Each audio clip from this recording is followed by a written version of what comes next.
Hello there, everyone, and welcome to GamePoints episode 336. Your weekly little get together. We talk about recent gaming news. As always, your host, Stephen Brown, and tonight we have a new Mario movie trailer drop.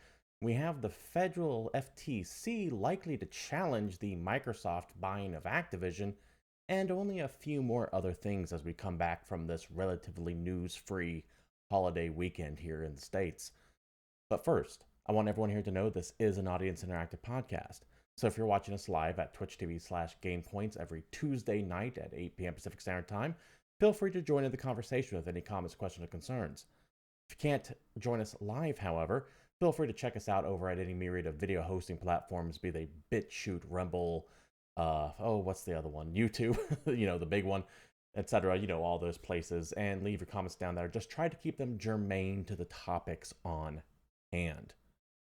So, first up on this relatively short Game Points episode, I don't expect this to take too long because, like I said, the news is scant. Most people went on holiday over the past week or so here in America, and as such, there are very few stories put out.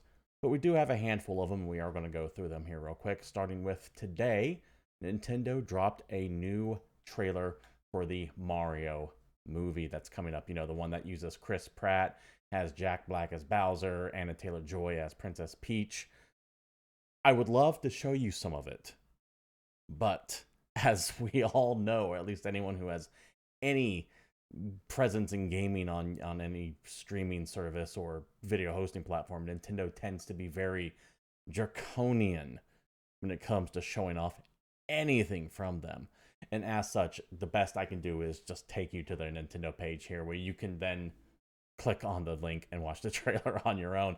These links will, of course, be provided down below. Sorry, I can't do any more than that.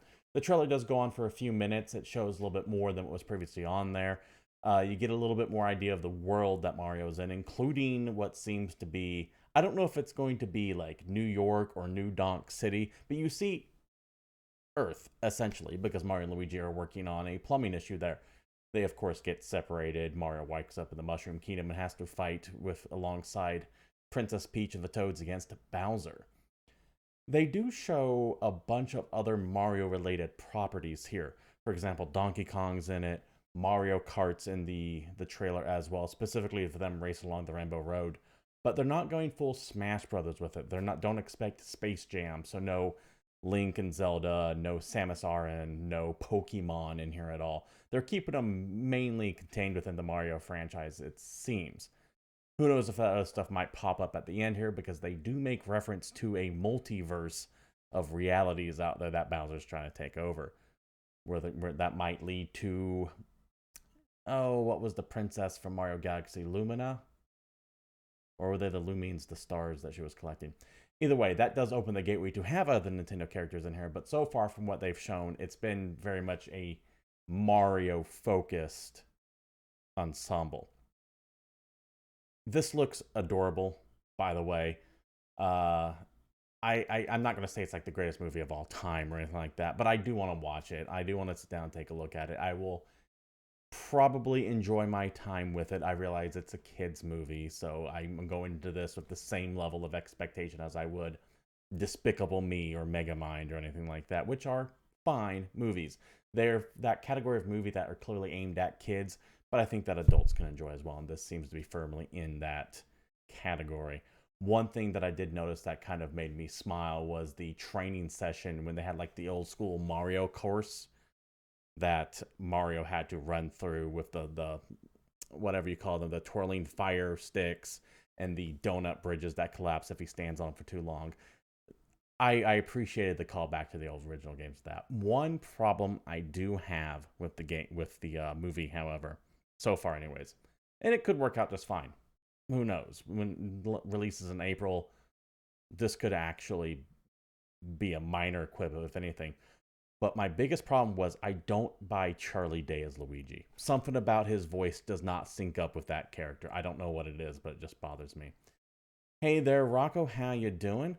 Hopefully it's not as creepy as the 80s version, the one that looked like Ron Jeremy. My God, it was nightmare fuel. So what 80s version are you talking about? If you're talking about the movie, the Super Mario Brothers movie, that was Bob Hopkins and John Leguizamo in a horrendous horrendous cult classic now these days with Dennis Hopper as King Koopa. You should look into the making of that movie, by the way, and some of the interviews both Leguizamo and Hopkins did after that launch. Apparently, they were just showing up drunk every day on set because they both knew it was just a trash of a film.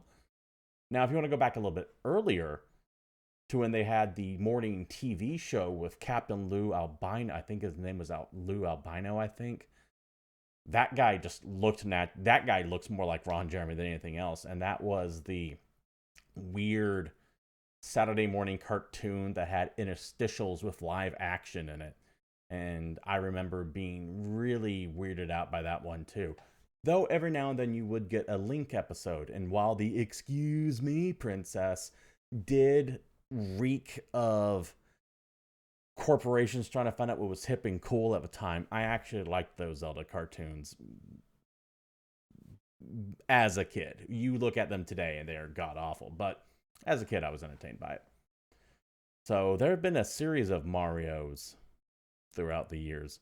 But it was, the Mario movie is the one that, the original Mario movie with Bob Hoskins is the one that people think of, I think, when they think disaster Mario. I don't think many people remember the 80s cartoon Captain Lou Albino one anymore these days.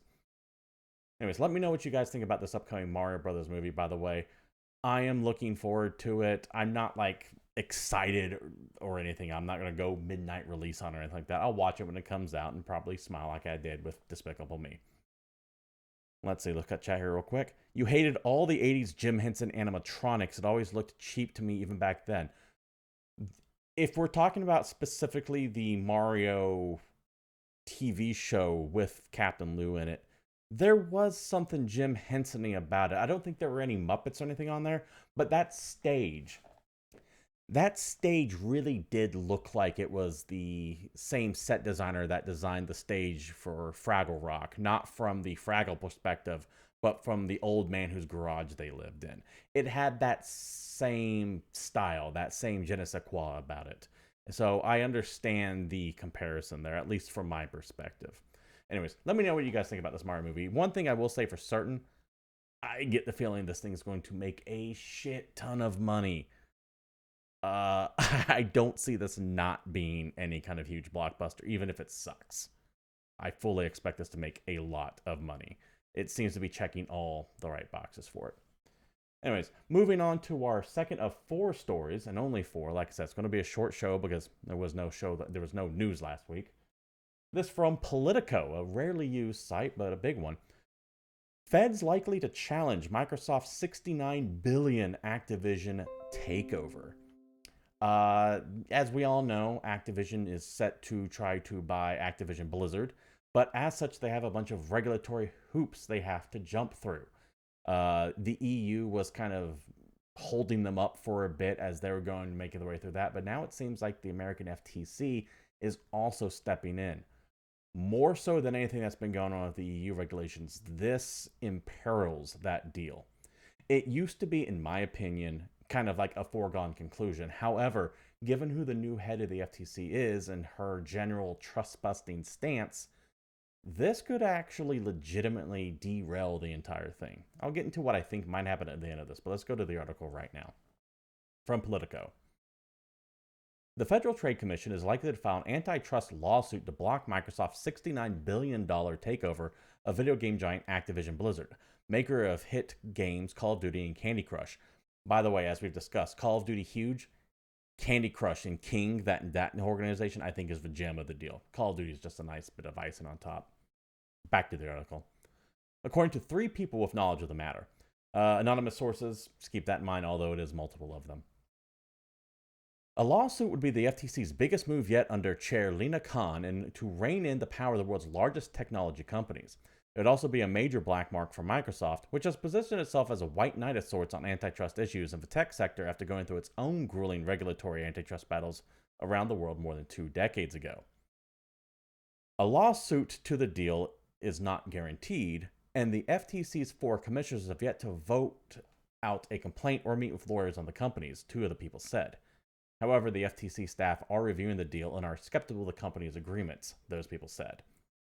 The investigation remains ongoing, but much of the heavy lifting is completed, including depositions of Microsoft chiefs Satya Nadella and Activision head Bobby Kotick, the people with knowledge of the investigation said. If the agency does move ahead with the case, it could come as soon as next month, said the people, all of whom were granted anonymity to discuss the confidential matter. Central to the FTC's concerns is whether acquiring Activision would give Microsoft an unfair boost in the video game market. Microsoft is number 3 to the industry, leading Sony Interactive Entertainment as PlayStation console. Sony, however, has merged as the deal's primary opponent, telling the FTC and regulators in other countries that Microsoft made hit games like Call of Duty exclusive to platforms, Sony would be significantly disadvantaged. The FTC, of course, declined to comment. So, do I think that the FTC is going to step in and sue to prevent this deal from happening? Which, if they do, the deal is dead. 100%. I don't think so. Now, I know that the new FTC Chel Khan talks a big game, and she is very much about trying to rein in big tech, or at least that's what she says on paper. But I think it's more of an empty threat. I think this is one of those, well, I don't want to say an empty threat. I think this is one of those plays where the FTC wants certain concessions and guarantees from Microsoft before slamming the brakes on it. They might demand that Microsoft promise not to bar Call of Duty from appearing on a Sony platform for no less than like 5 or 10 years or something like that. This is one of those things. I do still think this deal is going to happen. But there are going to be your various amounts of people who want their fingers in the pie as well, who want their cut, as it were. I'm not necessarily accusing the FTC of bribery or anything like that. I'm not going to go that far. But there are wheels to be greased. There are things that Sony, who is a big enough player, wants guaranteed. And they have enough political leverage to lean on certain people to make this happen. Also, a player that's not mentioned this is Google. Apparently, Google is also against this deal and is applying their own pressure to keep that from happening too, albeit behind the scenes. As I said, at the end of the day, I do think that this deal is going through. I don't think it's going to be blocked by the FTC because I don't think that there is a case to be made. Well, there is a case to be made, but I think Microsoft can fight it successfully that Call of Duty is the end-all, be-all problem with the deal. I think Microsoft can assuage those souls by simply going, okay, fine, Call of Duty will be guaranteed to be on Sony consoles for 10 years or 5 years. Or they might even just go out and say, hey, Sony has all these exclusives themselves. Like, there's a lot of passive attack forward Microsoft can take with this if it does go to that far. And this, keep in mind, this is also anonymous sources. We don't know if this is actually going to happen or not. This did hammer Activision stock, by the way, when this news dropped last week. It dropped it a couple percent for certain. I don't remember exactly how much. I don't think that's going to prevent this trade from happening, in my opinion. I absolutely could be wrong. If I could predict how this stuff's going to go, I'd be a billionaire by the stock plays by now, but I'm not. Let's take a look at chat here real quick. This deal would make Xbox Game Pass catalog explode. Absolutely. And that is what Sony is more concerned of, I think. And that's why Microsoft, I think, is more than fine to go. And they've said it, by the way. They have said Call of Duty is so expensive, it needs to have a huge reach. But Sony doesn't necessarily want that because what's going to happen is Call of Duty comes out next, let's say Call of Duty 20 or whatever it is. Call of Duty 2026 comes out. And it's on Sony. And you have to pay $70 to play it on a Sony console. Or you could play it free on Game Pass. That's what Sony's more afraid of. That's why Sony doesn't care so much that they have rights to Call of Duty. I mean, they want rights to Call of Duty. But the rights to Call of Duty on their console alone isn't enough. Sony also needs that promise of like, and don't put it free on Game Pass. Because why would you spend $70 when you can spend $50 on Game Pass or whatever the hell it's priced at that year at that point. Let's see. Activision released so many early PlayStation games that never made it to Xbox. Agreed, but you can't. That's not going to be standing in court. By the way, no one's going to go, well, they had Naughty Dog to them, or they had Crash Bandicoot to themselves back in the mid '90s. No one cares. Let's see. Can you imagine Bill Gates going on a spending spree, Microsoft, to BlackRock of the gaming industry? Well, Bill Gates is not part of Microsoft anymore. He is retired. I mean, I'm sure his voice still carries weight. And for Microsoft to be the BlackRock of the gaming industry, they would have to absorb Tencent. Tencent's still bigger than all of them. A lot of people don't realize that, which is another thing why I think this is going through, because Microsoft just go, there's Sony, there's Nintendo, there's Tencent, there's EA, there's Ubisoft, there's Embracer Group. They can point to all these other corporations out there and go, there's all of this shit. Now, Sony can clap back and saying, hey, but they don't make consoles. To which Microsoft can go, yeah, but PCs. So there are back and forths on whether or not this is a monopoly or not. Let's see, what else? They won't give them a timeline saying, quote, they won't give them a timeline. They said, quote, it will be on PlayStation for the next 10 years, but no more. Because it would give Sony too much time to develop a Call of Duty killer. Oh, so you're saying Microsoft can't give them a set timeline because that would produce, that would let Sony know how long they have to create a Call of Duty killer. They've tried. Sony's tried to create a Call of Duty killer. They tried with Killzone. They really wanted Killzone to be a Call of Duty. That seems like they wanted Killzone to be a Call of Duty competitor, and they wanted Resistance to be a Halo competitor, in my opinion. They abandoned both those franchises. To which, if I was Microsoft, I would say, hey, Judge, they have first-person shooters. They have the right. They have Killzone, exclusive to Sony, by the way. They have Resistance, exclusive to Sony, by the way. It's on them to do something with these first-person shooter titles, not us. That's them. That's stuff that they have that we don't. And I would hammer that home. I would hammer all the Sony exclusive shit. I would point at Horizon Zero Dawn. I would point at God of War and go, this is what Sony has that we don't. Exclusive games are huge, and I would point out God of War's successful sales too. All of that is a drop in the bucket to Call of Duty for sure, but that would only help their case, in my opinion. Also, I think this is one of the reasons why you haven't seen any major announcements from either Sony or Microsoft lately, and why you had those gluts of weird, sudden, big games, like, for example, big games that should have been on, like, a PlayStation Showcase or a Microsoft Direct, whatever the hell they call their things, and why they weren't on that and were just announced randomly by their developers. For example, you had Final Fantasy 15 show off a new trailer not too long ago. You had oh, god damn it, I can't think of its name right now, and it's driving me nuts. But over the past month or so, you had all these big games that aren't being made by Sony or Microsoft suddenly come out and do surprise trailers with little to no fanfare. The rumor is that Sony was supposed to have a showcase that had all these on here, all of which were games that were going to be exclusive to PlayStation 5 for at least a little bit of time or outright exclusive. And Sony didn't want to highlight that with Microsoft being able to point at them going, see, they have exclusives too. And now, with the FTC rumor stepping in, Microsoft is trying to portray themselves, and has been for a bit, as weak as well. You have this weird situation where both companies, both of these megacorps, are saying, no, we're actually weak. We need this deal to succeed. They're the stronger of the two, and so Microsoft says to Sony, and if you look at raw numbers to console sales, they're right. Sony sold more PlayStations than Microsoft has Xboxes. But then you have Sony kind of saying, no, we're the weak one. Microsoft's the bully, and they're going to take away Call of Duty. They're both fucking lying to you. Call of Duty is a lot of money that Sony will lose out on. But Sony's not going to go away if they don't have Call of Duty.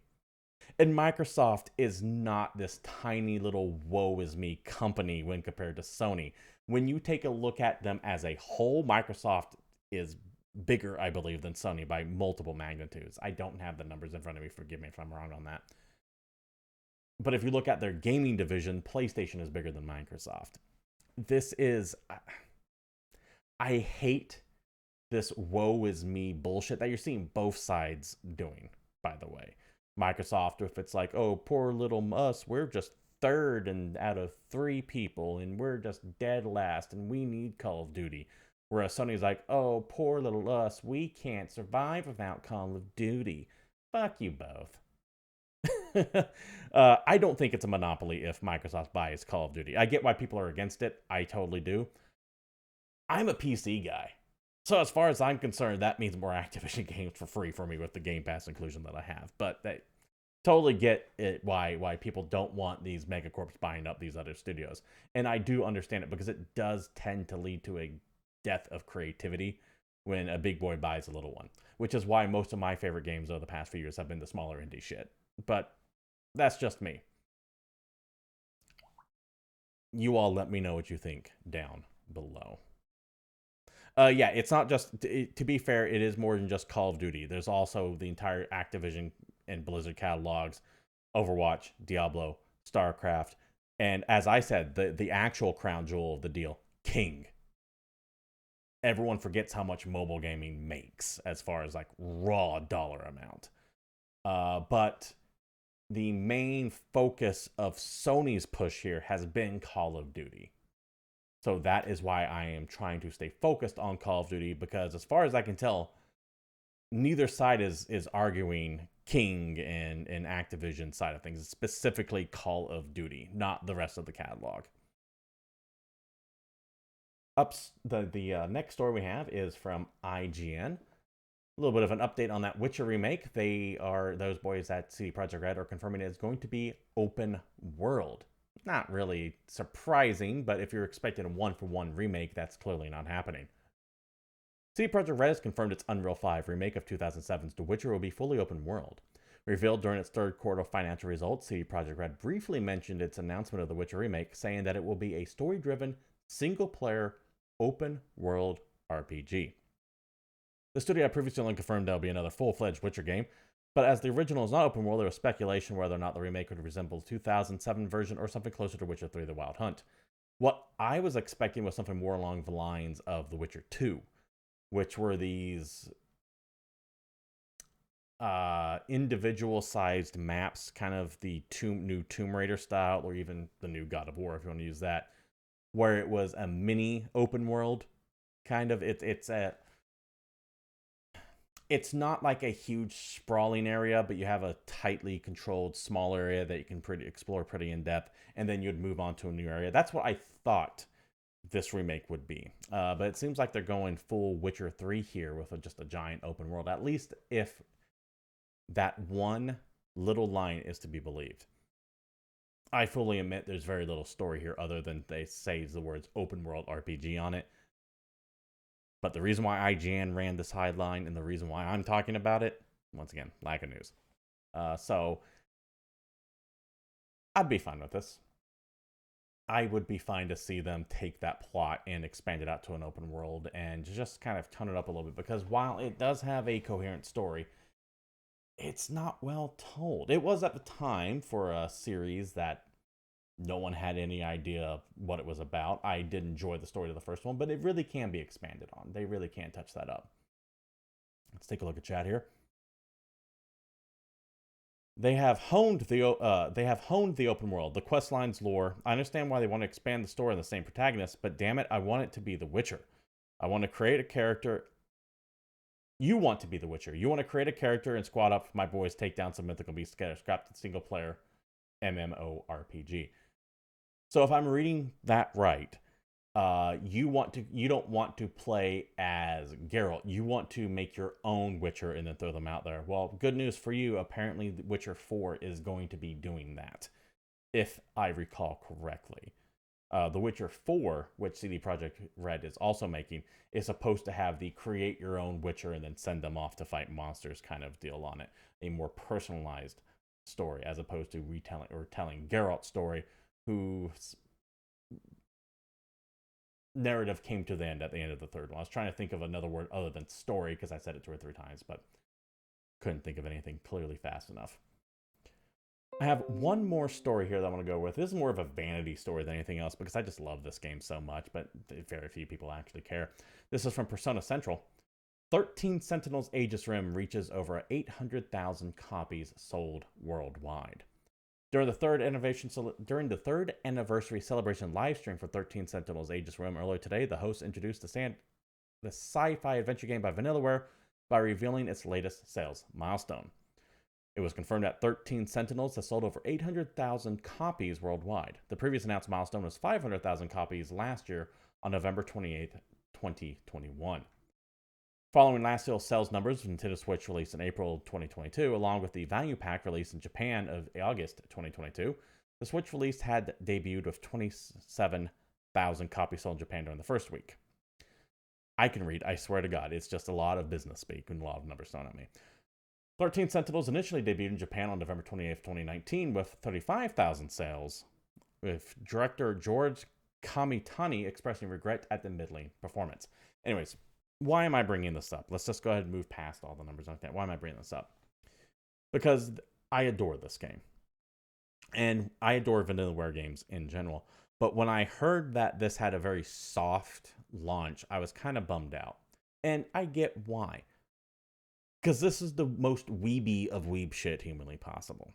I love this goddamn game. And I don't even like visual novels all that much. And full disclosure, this is absolutely a visual novel. I know it has some strategy game elements to it, where you're going around on a giant mech on like a wireframe map, like almost like you're overlooking the battle rather than participating in it and commanding that way. I know there is that part of the game to it, but the vast majority of the game is narrative. It's you running around talking to characters and expanding the story, trying to unlock what the hell's going on.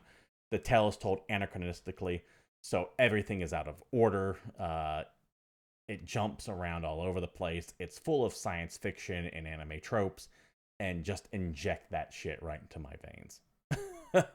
If you like weeb shit, if you like things like Danganronpa or the nonary games on the DS, I highly recommend taking a look at 13 Sentinels Aegis Rim. If you can't stand it, stay far away from this game. But I wanted to bring this milestone up because I want this game to be successful, because I would love not to have a sequel to 13 Sentinels. I don't even know if you could do a sequel to 13 Sentinels, because the story is self-contained. It wraps up very nicely. I want more of something like this. I would love to see Vanilla World give me another Odin Sphere for sure. Maybe not another Dragon's Crown, but another Odin Sphere maybe. But I don't... I want another... What I primarily want from them, as I tried to collect my thoughts and read at the same time, which is a problem. What I primarily want from them is something else like this, but with an expanded strategy layer. This was almost there, and I really adored the plot to it, but I would love to see them just expand on what they had here. And with it selling now 800,000 copies, just shy of 1 million, which in the light of Call of Duty is not much, but great for Vanillaware. I hope they take this formula and run with it a little bit more, because I think there could be something truly glorious if they just fine-tune it just a little bit. Let's see, that does it for the news. We'll be moving on to new releases here soon, but let's go ahead and go back to chat here just to see what other questions we might have. Have I played Pentiment yet? The game is amazing, or the game is gorgeous. The story is amazing, and I'm in love with the art style. Highly recommend I play it on stream. I've seen it. It is in my list of to get to eventually games. I don't know if I'm going to get to it anytime soon, because we do have a couple of bangers coming out this week, which we're about to get into. But I did see it. I love the art style to it. I am somewhat intrigued by the premise by it, and I want to make sure I give it the appropriate time without having to stop halfway through to move on to some of these newer releases that we have coming up this week. Speaking of, let's go ahead and move on to new releases. Out this week, we have 4 big ones I want to mention. First up, Warhammer 40k Darktide on the PC and Series X. Take back the city of Tertium from hordes of bloodthirsty foes in this intense and brutal action shooter. Warhammer 40k Darktide is a new co-op focused experience from the award-winning team behind the Vermintide series. As Tertium falls, rejects will rise. This is essentially the sci-fi version of Vermintide, set in the Warhammer universe. You and 3 other buddies team up to fight back a bunch of demonic zombies, for lack of a better term, if you're not familiar with the Warhammer 40k universe. I love this game. But I love the Left 4 Blood style game. I love the Vermintide games, so it's no surprise that I enjoy this. It has been in quasi-closed beta for the past few weeks. If you pre-order the game, you get access to it. And I've really enjoyed my time with it so far. Looking forward to seeing what the full thing looks like when it drops out this week. Also out this week, Marvel's Midnight Suns on the PC, PS5, and Xbox Series X. Fight and strategize like a superhero in darker corners of the Marvel Universe. Play as the Hunter, a legendary demon slayer who must lead a team of superheroes against supernatural warriors facing the apocalyptic threats. I don't know how I feel about this. I want this to be great. I don't know if it's going to be. Every trailer I see for it looks kind of rough. And it has this weird card-based fighting system that I'm kind of over card-based games. But it is made by Firaxis. It is specifically being made by the man who revived successfully XCOM. And it's part of the Marvel Universe that we don't get to see too much of, the magical side of the Marvel Universe. I am going to probably pick this up. I'm definitely going to wait for reviews to come for it, but if they're even remotely positive, I'll be picking this up come this Friday, and I will likely be streaming it. And I want this to be good, but what I'm afraid I'm going to get is a game that runs like a hog, is full of bugs and glitches, and it just doesn't feel that good to play. And I'm afraid I'm going to get that, and I'm afraid that I'm going to sit there and resent that XCOM died for this. Let's be real here. The reason why we don't have XCOM 3 is because that team was given a chance to work on a Marvel game when Marvel was like at the peak of its hype. That luster has kind of fallen off a little bit, in my opinion, since Endgame.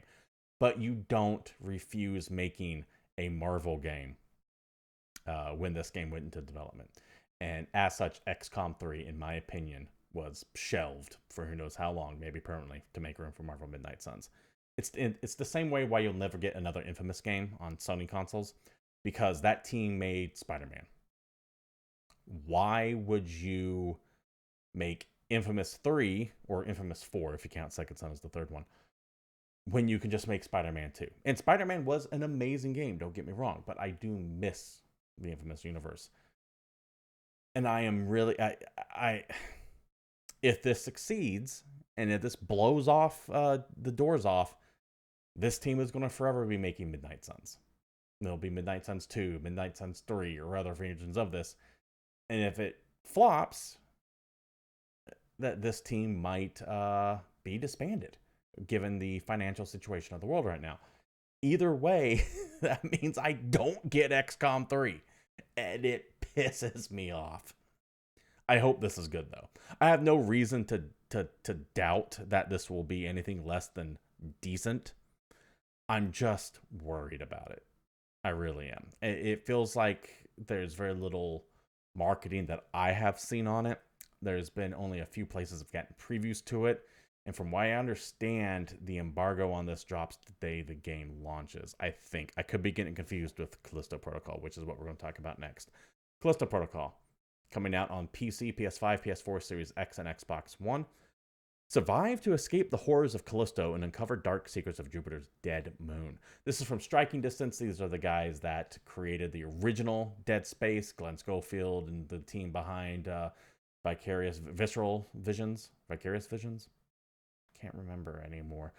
Anyways, they left EA, created their own studio, and essentially made as close to a Dead Space clone as you can get without being sued by EA. This looks amazing.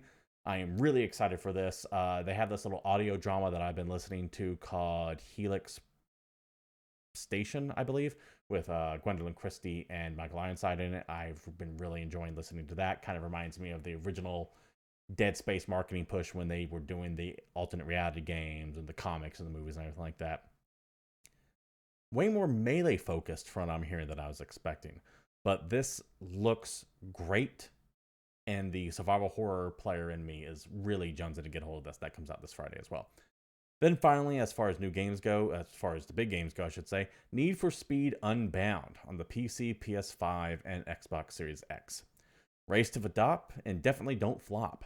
Outsmart the cops and enter weekly qualifiers for the Grand, the ultimate street race. Pack your garage with precision-tuned custom rides and light up the streets in your style.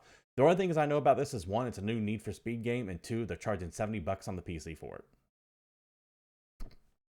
Okay. No, thank you. That $70 price point is still something that I kind of just, it feels like they're trying to force it down our throats, and a lot of them are successfully doing it, but it really hasn't taken hold of yet. For example, both Midnight Suns and Close to Protocol are $60 on PC still. And I don't care how powerful the PlayStation 5 is, it's not, or the Series X and S, it's not going to outperform a high-end PC. So there's the PC Master Race snob coming out just a little bit. And they're $10 cheaper on those on PC than consoles, and you get access to modding and all that good stuff. Take a look at chat here real quick. Need for Speed died when Assetto Corsa came out. You know, I don't know enough about racing games to say whether or not that's true or not, but that is definitely an opinion. That wraps things up here, I think, on GamePoints. So thank you all for showing up. We do stream this show every Tuesday when I can at 8 p.m. Pacific Standard right here at Twitch TV/GamePoints. I do try to go on for an hour, but as I've said a couple times, this show, slow week. But I tried to at least give you something to think about every week. If you can't watch us live, you can watch us over at YouTube, Rumble, BitChute, etc., all those video hosting platforms. And regardless of where you watch it, feel free to comment, like, subscribe, share, all that good stuff. You know what streamers want. You can follow myself personally at CapitalistPig21 on Twitter. You can join the Discord server if you want to be part of the greater GamePoints community. Link to that and all the stories we talk about down below somewhere. And I will be streaming randomly throughout the week, usually Monday, Wednesday, and Thursday. Thank you all for showing up. This has been GamePoints episode 336. Until next week, I'm out of here.